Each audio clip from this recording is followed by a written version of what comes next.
नमस्कार मित्रांनो, या आठवड्यात बिग बॉसच्या घरात होणार आहे डबल इविक्शन. भाऊच्या धक्क्यावर रितेश भाऊने अनाऊन्स केलं आहे की या आठवड्यात होणार आहे डबल इविक्शन. हे ऐकून मात्र सदस्यांना जोरदार धक्का बसला असून त्याचबरोबर प्रेक्षकांना पण जोरदार झटका बसला आहे. कारण हा सीझन 6 आहे आणि इथे ट्विस्ट फिक्स आहे. चला तर आपण जाणून घेऊ नक्की कोण होणार आहे घराबाहेर. या आठवड्यात आपण बघितलं होतं की 7 सदस्य घराबाहेर जाण्यासाठी नॉमिनेट झाले होते. ते म्हणजे दीपाली सय्यद, सागर कारंडे, प्रभू शेळके, अनुश्री माने, राकेश बापट, रेवा कोरासे व संकेत पाठक. यापैकी काही सदस्यांवर घराबाहेर जाण्याची टांगती तलवार होती.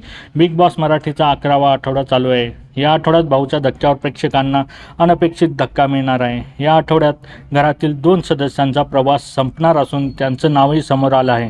त्यामुळे घरातील सदस्यांनाही धक्का बसणार आहे. यावेळेस पहिल्यांदाच काटा ग्रुपमधील एक सदस्य हा घराबाहेर जाणार आहे.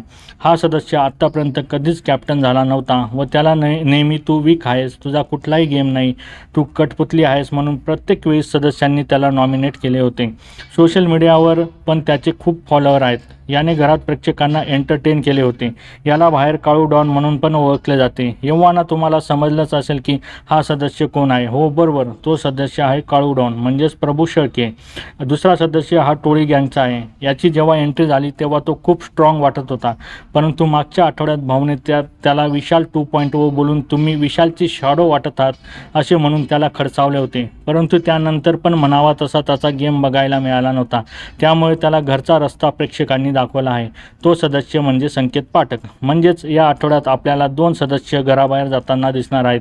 ते म्हणजे प्रभू शेळके व संकेत पाठक. कोणता सदस्य हा घराबाहेर जाणार आहे याची अधिकृत घोषणा अजून झाली नाही.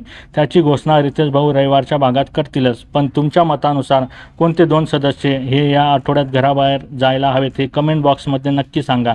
आणि अशाच नवीन अपडेटसाठी आमच्या चॅनलला लाईक, शेअर आणि सबस्क्राईब करायला विसरू नका. तोपर्यंत धन्यवाद मित्रांनो.